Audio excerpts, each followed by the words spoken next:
Hi everyone, welcome to the first episode of the London Premier League show with my co-hosts James and Rosanthan.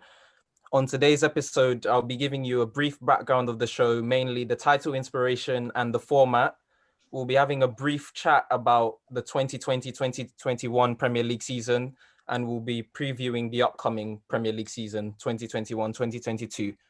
So starting off with a brief background of the show, the title inspiration. So the title is broken down into two parts. London being the fact that I'm a Chelsea supporter and James is a West Ham United supporter, and Rosanthan being a Manchester United fan. That's where the Premier League bit comes in, and we'll be briefly discussing other teams, mainly the so-called Big Six, and of course West Ham. So the format of the show now. There'll be one video per month, which will be released on the last Monday of each month. And each month we'll be getting one special guest on. So it could be someone I know, Rosantha knows, or someone that James knows. So now moving on to 2020-2021 last Premier League season. I'm going to start with James now. So briefly to summarize West Ham's season and give it a rating out of 10. Well, first of all, let's just throw it out there, yeah? Sion's big-headed because of Chelsea, we know that. So obviously he can't get his head into the frame right for this. We'll let him off because, hopefully he'll adjust that at some stage. But he's carrying such a big head because apparently Chelsea have had their best season forever. So, but we'll come back to that. But the real team that had the best season was undoubtedly West Ham. How David Moyes didn't win Manager of the Year. He took them to sixth place, one win away from being in the top four, considering we lost to Newcastle both home and away at the start of the season and at the end of the season. We could have finished top four if we'd had one more win. An outstanding season. Some players really came to the fore, and a lot of clubs are now after them. Declan Rice, outstanding. Souček, amazing. His best friend, Kufal, superb. Fabianski was good. The back was good. Antonio starred, got a lot of goals. I think we just played outstanding football. And the biggest thing for West Ham last season, which is the biggest thing they've got to do this season, is that last season they were consistent. They never sort of dipped. Yes, they may have had the odd draw when they were 3-0 up. They may have lost by the odd goal. But even losing to Chelsea by a ridiculous scoreline, we were 0-0 for so long in that game, and I think Chelsea scored a couple of goals in a matter of minutes, so the scoreline didn't reflect the game. So I think the consistent approach of last season has to be carried forward. And I think there was a few sort of standout moments last season. A lot of friends of mine, and I'm sure mainly because they don't support West Ham and they just take the mick, were sort of saying, oh, you only did well because the fans weren't in the stadium and all that. Well, yeah, it has been a little bit, and I will use the word, even though I don't agree with it too much, but it is a little bit toxic over there at the Olympic Stadium, the London Stadium, because it is an Upton Park. We're going into, I think, our sixth season now, our fifth or sixth season there. You know, we've been there 5 years, so we need to be sort of used to it now. It is, I don't know, if many people have been there, it is unusual in terms of the size of it. But I think West Ham are used to that now, and I think the fans have just got to back it. Maybe later on I'll mention a little bit about the takeover that's planning, which is not just a takeover of owning the club, but it's also a takeover of owning the stadium, which I think is a big pull, is a key, because this 99-year lease that we've got on the stadium at the moment is okay, but we can't change anything. There's too many restrictions on having athletics, etc. That's why it can never be like what I call a proper football stadium. And it's very it's what I call a proper football stadium. But overall, I think last season was, as a West Ham fan and, having the privilege of working there as well, I think it was an outstanding season. Played 38 games. We won 19 of them. We drew 8 of them. We lost 11. Like I said, we were, 1 point off of being above Leicester. And we were only 2 points away from Chelsea. So a win would have put us in 4th place. And that win would have only given us 1 point behind Liverpool, who were the champions the season before. And no one would have predicted that. No one would have predicted that from West Ham at the start of the season. And a lot of people would have thought they would have fallen away halfway through. But that's the word I'm going to look for that sums up our season last year is the consistency was the key. And he's got to carry that through David Moyes now for the new season. And a rating out of 10, West Ham season? Oh, like I'm not going to go extreme and go like stupid 10 or maybe not even like, because I still think West Ham, like to win something, they got to do a cup run. That's the only way they're going to win something is on a cup run. Yeah. You know, like we're not like Arsenal and like see top fours are winning the trophy, you know, finishing fourth, eighth, winning a trophy. You know what I mean? We're not into Arsenal. But so I'd give us a strong 8 out of 10, if not 8.5, because of that consistency. And we never looked in doubt in any of the games, you know. Mm-hmm. I agree. Resentful, West Ham. I mean, Manchester United, your season. Okay, so I'm gonna start off with my rating and then justify it. So I personally believe the season was 5 out of 10. I know you two do not disagree with that. Personally, Can you just remind me, where did you finish? Second. Right. Okay, that's all right. Yeah. And like, did you do well in the Europa League? No. Oh, okay. All right. Okay. I'll let you try and convince us that a 5 out of 10. Success is defined by trophies. This season we didn't win anything. Europa League we got in as a technicality because we finished third in the Champions League. So it was really a trophy that we should have just got under the bag and just moved on from it. But you know, we lost the final. That's not much I can say. Other competitions, of course, we bottled it to City in the semis again. Yeah, fair enough, City were the better side. And the FA Cup, Leicester, they were the better team on the day. But I feel like as a team, as the name Man United, we should be able to, you know, beat teams like Leicester and make it to the final, because you can only face what you have in front of you and only beat that. And yeah, I just think we don't do too well in the league either. Yes, we finished second, but there was no real competition for City. They were just miles ahead of us. And so, you know, we don't look great this season either. Losing a few of our first games, you know, 6-1 to Tottenham, 3-1 to Crystal Palace, both at home. It's just not great. And then 1-0 to Arsenal. They haven't beaten us at the Old Trafford for 15 years, and then they won here. So it didn't look great in the league, nor in the competition. So as a United fan, I had high expectations coming into the season, and they weren't fulfilled. Okay, and now a bonus question for Resentful, because I know there's a lot of division in the United fan base, Oli in, Oli out. What are your minimum expectations for next season? And if he doesn't achieve like, because I know you talk about the title and stuff like that. So what does he have to do to stay in a job by the end of this upcoming season? Considering the fact that we just signed Varane and Sancho, I think top 2 finish, maximum points behind league leaders, 5 if not first, 5 points if not finish first, and then potentially, you know, win a trophy on the side. With the squad we have and the depth we're building, it's impossible not to win one. At the point where I can no longer defend the manager, because if the players are there, you just have to blame the manager and his tactics, because when you consider the lineup we have on paper, there's no reason why we can't win a trophy or a title. You know, I remember in January, December, we might have won it last season. And considering now we brought in Varane, Sancho, the depth that's been added to our attack, and then the defense being rebuilded, I think there's no excuse for us this season. Okay, so now moving on to Chelsea, my club. I'll start off with my rating as well. I'll give it an 8 as well.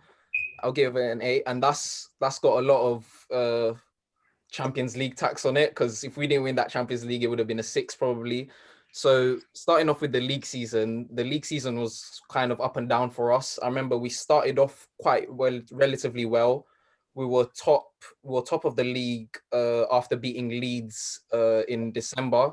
And then there were a few fans starting to get carried away with title talk, because we had a good transfer window and stuff like that. But over the Christmas period, results started to fluctuate. We'd win one, lose one, stuff like that. So by about January time, we were gone. We were out of the title race, and we were languishing in mid-table. So Lampard had to be sacked.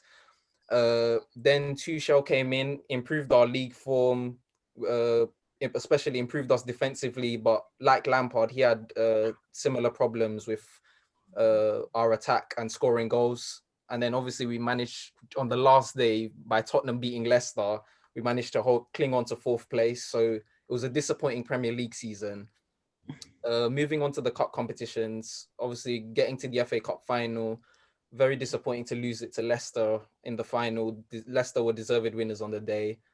So that was disappointing. Obviously the Carabao Cup, we went out early, 4th round to Spurs, lost at their stadium on penalties.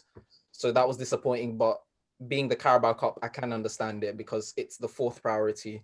But the Champions League now, I never would have thought we would have been able to win it. When Lampard was gone, I was like, nah. I know people were comparing it to 2012, Di Matteo getting sacked. No, Villas-Boas getting sacked and Di Matteo coming in and winning it. But I was like, no, it can't happen this season. Like, there's still too many strong teams left. PSG, Bayern were in it, Man City. I said there's too many obstacles, but we managed to do it. So yeah, that was a good way to end a very topsy-turvy season. So yeah, that's why I'm giving it an 8 out of 10. Now previewing the upcoming Premier League season now. I'm going to start off with the summer transfer window, but before we talk about our clubs, I want to get your thoughts on Lionel Messi. Lionel Messi obviously now is leaving Barcelona. I'll start off with Xanthon. Where do you think he's going next? I personally don't think he's going to leave. Don't think he's leaving Barcelona? Yeah, spot on. I don't think so. I think the league will be forced into deregulating their laws to allow Messi's wages to be fulfilled. Because honestly, I don't think Messi himself knows or feels like he's going to leave Barcelona. He's been at the club for 15 years. I don't think he'll fit in any other club, personally. James? I agree. I think, I can't remember what his name is, but the president or whoever it is at Barcelona who spoke about it, he was quite convincing that Messi didn't want to leave either. It's only this ruling in the Liga and Spanish football that is causing the issue. And apparently he was willing to take a 60% pay cut, which he knows, which sounds good, but he knows he'll make up with endorsements and sponsorship. Yeah. So it's just 60% of his wage. It's not 60% of everything, because he'll make that 60% up with having new sponsors and all sorts. So I think the Xanthon was right. I would have said, if he'd come to me first, I would have said the same thing. Which club is Messi going to be at? He'll be at Barcelona. No one can afford him. Apparently, they're saying on Sky Sports that he's on £1 million a week. You know, like that. You can't. It's not feasible to sort of pay that amount of money. You know, there's a lot of chat on Twitter about, you know, you see a lot of sort of, you know, comedy gold of, like, you know, adverts of Greenish being rushed back to Villa. Now that Messi I saw that. And all that, like, you know. I think they gave him the number 10 shirt, which is an interesting thing, because you kind of think, like, here's a question for you, off topic a little bit from Messi. Who wears the number 9 at Man City? Jesus. Yeah, I thought it was, because, like, what number's Harry Kane going to have? But we'll come back to that. But Messi, I think, if there was any one club that could get him, this could be controversial, but they can't afford him. But whether he just gives up and goes to America. Do you know what I mean? How old is he? 34.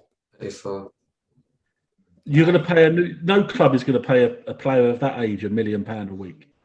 You might get one season, but you're never going to get him at his best. You're never going to get him at his most prolific, outstanding, and the money won't justify it. You know, if he went to Man City, PSG, wherever, they'd want him to, like, boss the games. Well, I'm not saying he's past it. That's why I think he's comfortable at Barcelona. He can still be dominant at Barcelona in that league. and like, you know, get Barcelona in the top 2, top 3, score 1 or 2 amazing goals, and play football. You know, so what do you think, Sion? Where do you think then? What do you think? Where do you think Messi will end up? I mean, me purely from a football fan perspective, I want to see. I just want to see Messi. I just want to see him in another league. So I think PSG are gonna get him. I think PSG will pay him the ridiculous wages. I know they pay, and I think roughly they pay Neymar and Mbappe combined.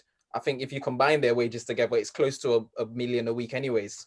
So I think they could pay Messi. They maybe not a million, but I think 700, 800K. Is there room for him? Is there room for him? Yeah, I think if PSG, I know I think they play 4-3-3 a lot. So I think if they switch to a 4-2-3-1, they can still fit Di Maria and Neymar on either side, and they could still play Messi in the 10 and then Mbappe through the middle. They'll bin off Icardi. I mean, I know he gets a lot of stick. He gets a lot of stick in the French media, especially after that. The way they exited to Man City, like they felt he could have done a lot more, and he was pretty much anonymous. He was a ghost. I remember watching that game, and he hardly touched the ball. So I think, I mean, I don't know. I mean, even if Barcelona, I know they said their wage bill is ridiculously high, like it's over limits. Griezmann's on 600K. They have either they lower his wages. If he doesn't agree to that, what do they do with him? They've already tried to.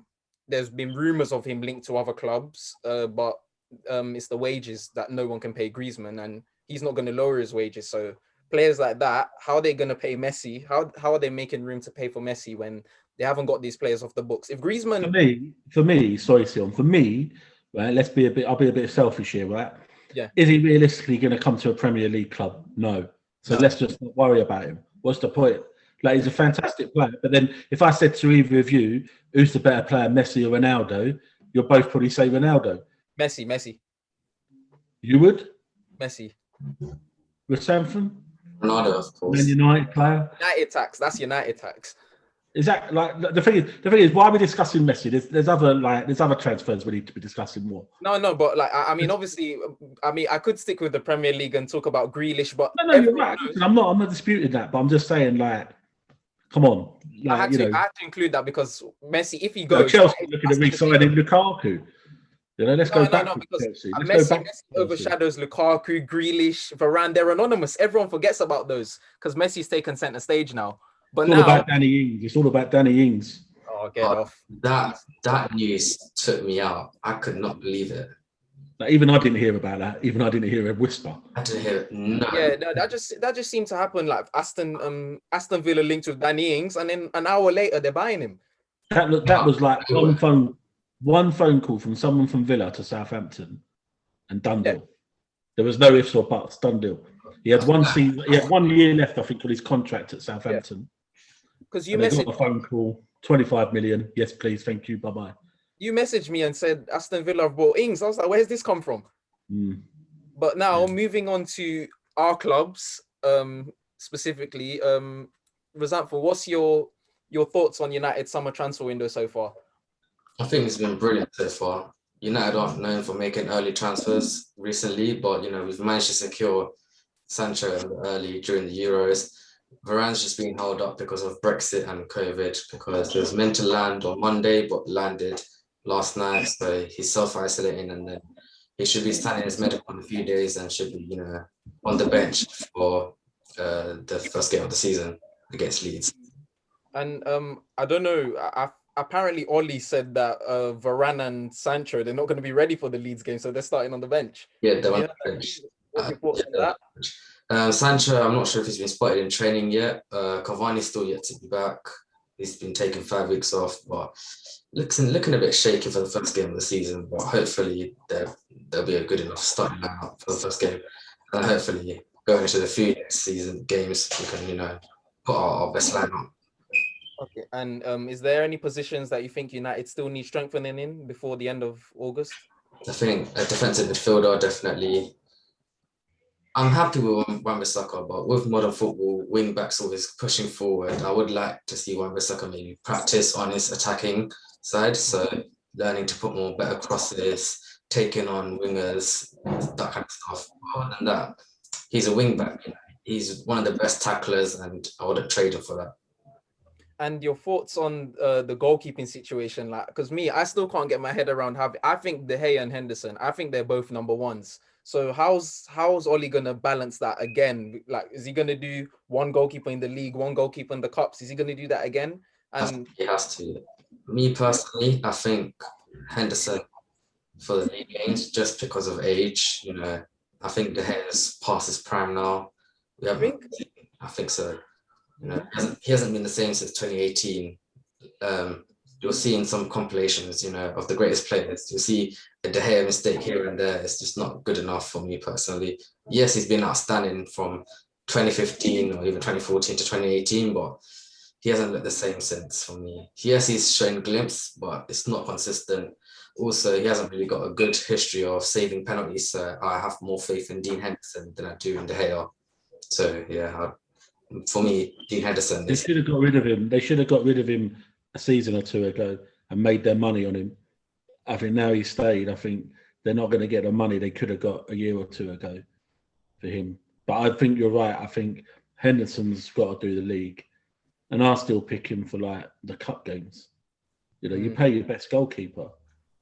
You know, and look to off. De Gea, look to offload him now. The wages, no one's going to pay his wages.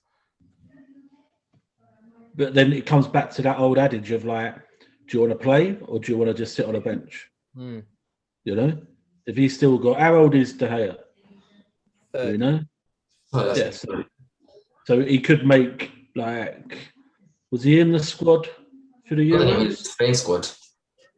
Wasn't in the Spain squad. Starting the goalkeeper, Unai Simon was. Yeah. So that shows you if Spain are ready to give De Gea. It sounds like he's more happy just to sit and take the money, really. But there we go. So it's like an Abraham situation. Yeah. James, sticking with you, West Ham. Your thoughts on your summer transfer window so far? Well, it's typical West Ham, isn't it? There's not much happening. The odd sort of one or two signings. We signed the French international goalkeeper, Aurelio, or whatever, however you pronounce it, Aurelio. He might make a debut tomorrow in the Betway Super Cup pre-season friendly match against Atalanta. But other than that, like, you know, we're in the pot for Abrahams. We were in the pot for Zuma, but we won't pay the money that Chelsea want. Chelsea overvalue the players. No. What do you mean? No. Zuma's not worth 30 million. He's not worth 30 million. He was worth 30 million. Multiple Premier League champion, European champion. Look at if in today's market, he's worth 30 million. Ben White, 50 million. He's not won anything in his career. Does either of them players play week in, week out for Chelsea? Before Tuchel came not in. Before anything. Do either of them play week out, week in for Chelsea? No. 30 million because it's so what valued them at 30 or 40 million?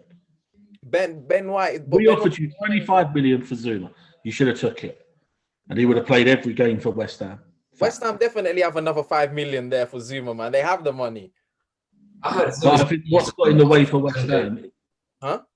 I heard Zuma's being used as a swap deal for Koundé. Yeah, but Zuma doesn't want to go to Spain. Apparently, he's settled in London. He wants to stay in London. Apparently. Yeah, he's settled, so he doesn't want to go. I think what isn't helping is that, like I said earlier on about, there's a lot of takeover talk at the moment. So like Gold and Sullivan, they haven't got much money, but they will make it back. But they need to I think we're due one or two signings. We need a striker. That's desperate, I think, because we can't rely on. Antonio's been given the number 9 shirt because Ben Rama wanted a different number or something like that for his father or something. He's got something to do with his father. I can't think what number he is. 22 maybe. Yeah, I think that's. But we need another striker. We can't rely on just them two. If we rely, we're going to rely on that consistent approach that the players last year who played really well. Like we were one of the top goals teams that scored goals from set pieces and corners. But I think teams will work out how to mark us now. You know, the likes of Thomas Souček. You know, he was always a force in the penalty box from a corner or a set piece. You know, Declan Rice is going to have a lot of pressure. It's Noble's last season. But I don't know. We've got a couple of youngsters coming through, but Connor Coventry, there's a lot of talk of him pre-season, played well against Brentford. He's another midfielder, but they're looking to maybe offload him on loan so you can get the experience. But he could end up being another Freddie Sears. Freddie Sears, a great player, youth team player, came in, made a debut, scored a couple of, but then he didn't do anything, and then ended up just sitting, on the bench or not even in the squad. And now he's back. He was at Ipswich. I think he's back at Colchester now. But transfers are always dodgy for West Ham. We were a club, before your time, boys, where we used to get all the old players. We used to sign players like Stuart Pearce in there. That's why. Like, not joking aside, someone like Messi, who's how old? 30 what? 34. Someone like Messi at 34 is ideal for West Ham. That's the sort of player West Ham would sign. We used to sign the players, when they'd had a career. Teddy Sheringham, Stuart Pearce. We all signed them at the back end of their career. We weren't getting them at their prolific peak, age and performance. And what about Chelsea then? Chelsea are doing what in the transfer market? Yeah, so about 2 weeks ago, we signed Marcus Bettinelli. He's like basically a second choice or third choice goalkeeper, whichever one. So we signed him about 2 weeks ago, and until this week, I must admit I've been very worried because I know this Koundé deal now is proving to be more difficult than we initially thought it would be, with Zuma not wanting to do the swap deal. Sevilla have asked us for about 60 million, something in that region for him, and Chelsea don't want to pay that. So I don't know what's happening with that. But now I'm a bit more encouraged by the Lukaku news, because from what I'm hearing, that talks are in advanced stages and the deal close to coming to an agreement with Inter Milan to buy him for about around 100 to 110 million pounds. So we need a striker. That's the priority position for us. So hopefully that gets done in the coming days. I still think we need a defensive midfielder because we've let Gilmore go on loan to Norwich. We've not replaced him yet. I think Kante and Kovacic are more box to box. So I think the only actual defensive midfielder we currently have is Jorginho. So I still think we need one more there. Centre back, yes, it would be nice if we can add another centre back, but I think we've got a lot. So I wouldn't be too disappointed if we didn't get one in this window. I think to me, it's the striker and defensive midfielder that are the two priorities for me. But quickly, James, moving back to West Ham, I was just going to ask you one question. Obviously, it's going to be hard for you guys to eclipse last season. So I was going to ask you one about your aims, what your targets are for West Ham this season, and two, the squad depth, obviously with European football now. Well, I can say the obvious. That's the worry for West Ham fans with the Europa League now, how that will have an effect on the Premier League. So you've got to balance that. We're going to have Thursday night football, so it means the weekend fixtures are going to be changed a lot. We haven't really got a strong enough large squad. We've got a strong squad, but there's not the depth that's there to sort of play others for European or whatever, or rest players or whatever. We've got to go out all out. So I think with travelling to European games and all of that, I don't think we're going to get top 4 this season in the Premier League. I don't think we're going to get top 6, but I think we've got to be pushing for top 8. But I worry about that European football. So I think he's going to rely on a few youngsters that are good, but whether it's strong enough, I don't know. What do I want? Do I want a good run in the Europa League, get through the group stages, get to the knockout stage, get to maybe a quarter-final, play a really good top European team in that league, or in the knockout stages at London Stadium would be fantastic. But then I don't want to be sort of 14th, 15th in the Premier League.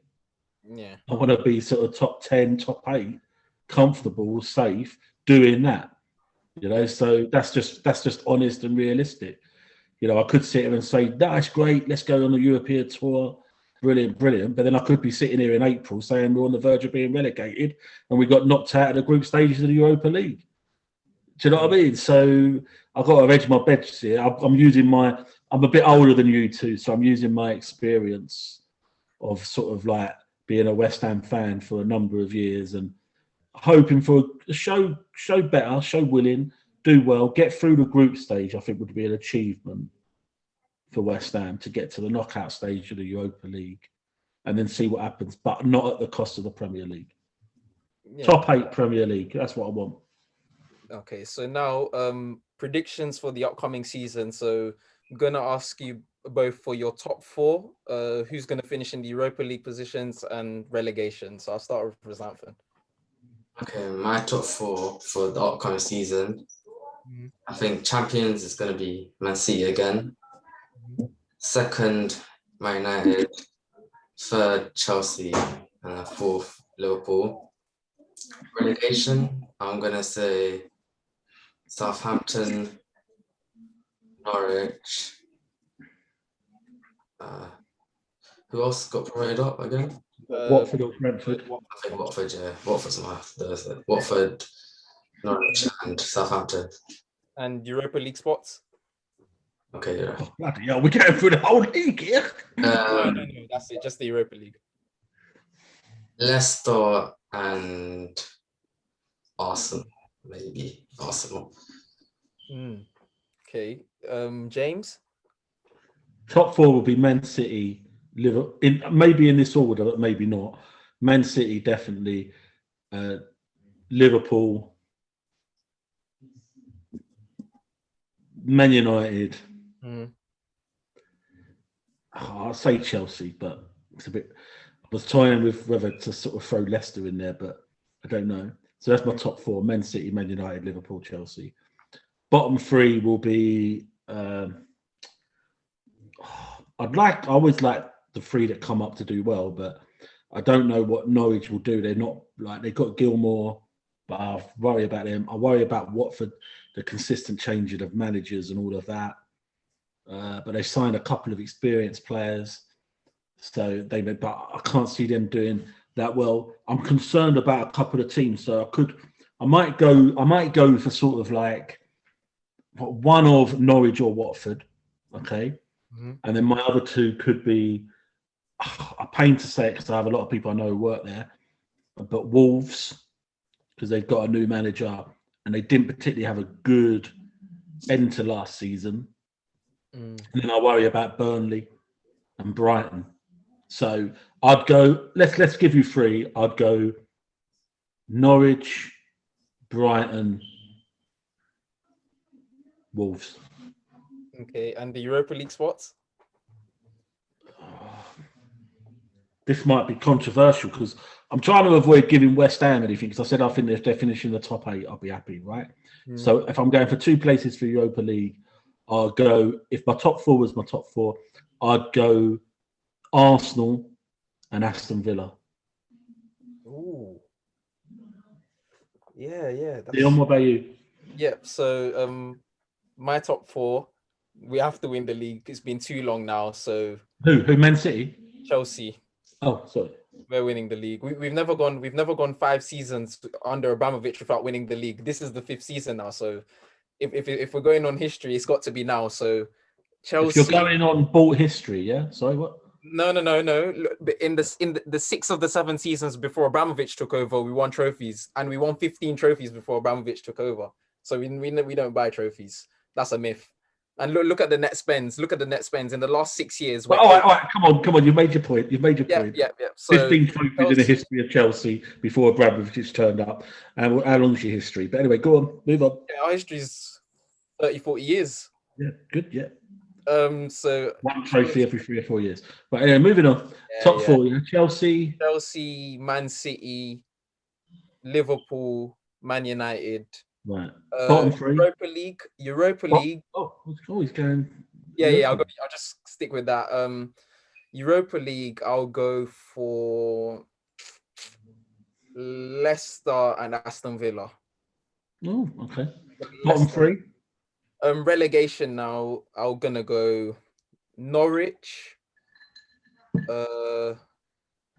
Watford. Sorry, Andrew, if you ever see this, where your club's getting relegated, and Newcastle. Every passing day that goes by, I'm convinced Newcastle are getting relegated. They've made no signings. No, but the problem with Newcastle, you got to remember with Newcastle, Sion, is that if they get rid of Steve Bruce, they've got a ready-made manager. Even though he's a fantastic coach, the guy who was even on the bench with Gareth Southgate in the Euros. I can't think of his name. Is it Jones? His surname. I know who you're talking about. Yeah. Yeah. He went from where was he? Was he Bournemouth or somewhere before he went to Newcastle? But yeah, I know he's an outstanding thing. But yeah, okay, your bottom three. Okay. I just think Newcastle, because Newcastle, they were in big trouble last year. Joe Willock's goal sort of pushed them to safety in the end. But you look at another London club, Palace. The last time they had a high-profile manager, one of the De Boer brothers, they lost his first 7 games. They've got Patrick Vieira now, who's not he's only managed in America, and where was he before? France, wasn't he? So. But interesting to see what occurs, really. But I think the league table would be interesting. But go on then. What's the next question? Okay. And then the last bit now, your player of the season, young player of the season, and manager of the season. Okay. Well, what I want to happen probably won't happen. What I think will happen could be Man City winning all 3 awards. I think Phil Foden will still be classed as a young player. I think Pep will win the manager. And then I think it could be Jack Grealish could win the player of the season. Or possibly Harry Kane if he signs. But that would be my 3. But I'd like to think there might be other players that might, step up and take it. But I think after last season, our Pep still won the manager of the year. Moyes robbed. Moyes was robbed. Yeah. Was robbed because I don't get that. But anyway, that would be my 3 being realistic. I'll have a little think if there's anything I would do differently. Why we listen to either yours or Resentfum's. So. Okay, go on, Resentfum, you. Okay, for my player of the season, again, I think it has to be the Man City player. If Kane joins City, it's Harry Kane or De Bruyne. Young player of the season. I think I have Foden or Sancho, and then manager of the season, I think it's Pep. I don't really see recreating that top 4 title race or West Ham's chances of creating the top 6. I'm not sure if it'll happen again, but we'll have to see. Okay. What about you, Phil? Tuchel. Tuchel, manager of the season. Young player of the season, Sancho or Kai Havertz. Player of the season. I don't think Kane's going to Man City, by the way. Levy's pricing him out of the deal, so it's not going to be Harry Kane. De Bruyne for me. I'll go for De Bruyne. I think Kane's staying right where he is at Spurs. We could be sat here in the next episode and Harry Kane could be a Man City player. Let's just not forget that. I think Daniel Levy is a businessman at the end of the day. Do you know what I mean? True. He But wants he's not going to want to be shortchanged. He wants 150. I think he'll take 120, 125. Really? I mean, they signed some unknown player like Romero, never heard of him, for 50 million. Yeah. So like, Harry Kane does not want to play for Spurs. He's done 10 years. His statement he put out today was an absolute quality statement. You can read between the lines. Tottenham knew he weren't going to go back to training because he said, as planned. Tottenham just didn't want to make a statement because they wanted to make him out to look bad so that he may reconsider. But Tottenham fans that know and are loyal know that Harry Kane has given 10 years of service and that, like, realistically, why should they stop him from going to try and win trophies? Yeah, they want the best for him. They need to let him go to City. And they get 125 million. The only sad thing is they probably haven't got a manager that can attract a quality player. He can attract 1 or 2 good players, but not a quality. Yeah, they've got a fantastic stadium, a good training facilities, but when you go to a club, you're going for the manager. You know, you'd play for Pep at an £18,000 capacity stadium. You play for Pep. You know, it don't matter. It don't matter. Yeah, Tottenham could have the best stadium in Europe, newest development, whatever. But you know, I like them. I like the manager that they've got, Nuno. But you know, he's not someone that will attract a Neymar, a Messi, a Jack Grealish. Do you know what I mean? Portuguese David A Moyes. Lukaku. Tottenham could go in for Lukaku. Get 125 million and say to Inter Milan, here's 120 for Lukaku. But Lukaku ain't going to go and play David for Moyes. Portuguese Tottenham. David Moyes. Portuguese David Moyes. Can't attract No, nobody. Move on. Move on. Okay, a little bonus question on the end. Surprise package of the season, team. Right, can I go first? Because we've had a little discussion about this, and you boys know who my surprise package is. Villa, innit? And it will be a surprise to people, but the surprise package of the season will be Arsenal. Guarantee Arsenal. And they will finish. I think I gave them a Europa League spot. I think they will do well, Arsenal, this season. I think Arteta needed a couple of seasons. I think he's now realised there's a lot of young talent in the Arsenal. I think he's offloaded one or two academy managers and got some good managers in. They've got a good manager, I think, for the under-23s now. Betsy, I think his name is, who was one of the coaches for England or something. But I think Arsenal will be my surprise package. Was that fun? I'm going to agree with that. I think Arsenal are going to be a surprise package purely because no Europa League stress. So, you know, they have a whole week to rest. You know, they should be signing players so, you know, they can play these squad rotational players for the League Cup games. So there's no reason why they shouldn't, but at the same time, the expectations are very low for Arsenal. They've set the bar very low after last season's disappointment. Another team I'll throw in, maybe Aston Villa, had a good run of games, but, you know, kind of fell off after Grealish's injury. But with the signings of Ings and Leon Bailey, I think they could definitely aim for top 6 after finishing 10th last year. Be interesting the effect of John Terry not being there. How much effect did he have on Villa? I don't know if he did have that much of an effect, but be interesting. But yeah, I think you're right there. I think the only other thing before some Arsenal fans suddenly stop watching because we're saying they're a surprise package. I think Arsenal have put themselves in that situation themselves over the last 5 to 10 years. You know, they've been given chance after chance after chance, and they've not come through. But I do think this is their season, so it is a surprise. It will be a surprise if Arsenal finish in the top 4 or top 5 or 6. Let's not say anything different. You know, about 10 years ago, you'd be saying Arsenal top 4 without a shadow of a doubt. Mm-hmm. Without a shadow of a doubt. But it hasn't been like that for a good 5-6 years. You know, they're jumping up and down winning the FA Cup. That's not the Arsenal of old. That's not the Arsenal of like, you know, the late 90s, the 2000s. You know what I mean? So like they will be a surprise package, and they should. Arsenal fans, if you're watching, you should be thanking myself from the Anthem for giving you the surprise package. Not like saying, "Oh, that's I agree with that. I don't think Arsenal are finishing anything higher than 7th. I stick by. That'd be a surprise. That'd be a surprise. Let's have a look. Last year they finished 8th, and the year before 8th. Yeah. But the only thing that went with the only reason, another reason, because I looked at this, was they did win their last 5 games of the season. Yeah, they had the best form like at the end. 2021, they did, but they still finished 4 points behind West Ham. But anyway. All right, so my surprise package of the season. I'm not going for Aston Villa. Chelsea under 23. I think Aston Villa. I think their signings are good, but I need to wait and see how they gel together as a team first. So I'm gonna go for Brentford. Like I've always liked Brentford. I wanted Brentford to get promoted last year when they played Fulham in the playoff final, because I'm sick and tired of Fulham coming up and down. What would be a surprise for you for Brentford then? That they survived from bottom?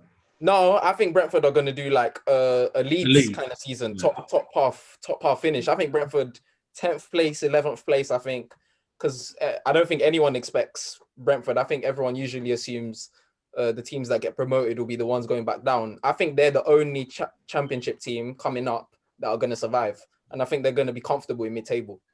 But we've said that because not one of us put Brentford in the bottom 3.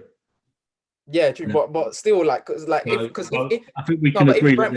If they come like 16th or 17th, then it's not really surprise package. I'm talking about top half. Yeah, like I'm looking at the table from last year. Like Leeds finished 9th, Yeah, I think Brentford are going to be next year's. 2 points off of Arsenal and one win off of going ahead at Tottenham in 7th. So Brentford are going to be next season's Leeds. If Leeds had won their last game, they won their last 4, but lost their last one. If they'd won that, they might have finished 7th above Tottenham on goal difference. And Leeds would have got the Conference League football.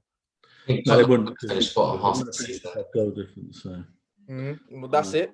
That's it for today's episode. But what are we doing about so? What do you think the first game of the season next week will be then? Like, or whenever this is released, because the first game's coming up.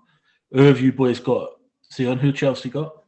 We've got Crystal Palace at Stamford Bridge on Saturday, 3 p.m. Right. The Stamford Man United got Leeds at home. We got Newcastle away. We got Newcastle away. I think we're on the Sunday. So, what's your predictions for your games then? What would you be happy with? For me, I'll go first. Newcastle away. I'd want to win, but I'll take a point. See on Chelsea Palace. Yep, Chelsea. First home game. You have to get off to a good start. So nothing but a win for me. Man United, do it. Man United Leeds or something. Leeds, preferably 3 points, but I can easily see it ending as a draw. Are you at home? Are you at home or away? We are home. Well, home form has been terrible this past year or so. So aspiration 3 points, but realistically, I think it might end in a draw. No, just a quick one. Would any of you watching Chelsea Villarreal Super Cup Wednesday? No, I think I'm out. Sorry. Oh yeah, you don't want to see us lift the trophy. That's why. I think I'm out. You're tired of seeing Aspilicueta lifting stuff now. I had a rumor that they displayed the Champions League trophy, but they played Tottenham in a pre-season friendly the other night. Yeah. Oh, yeah. Had to do it, man. You have to wind up the rivals. Bloody hell. No, I won't be watching it, but we'll see. So, good chat, lads. Nice chat. Nice sort of bit of predictions there and see how we get on.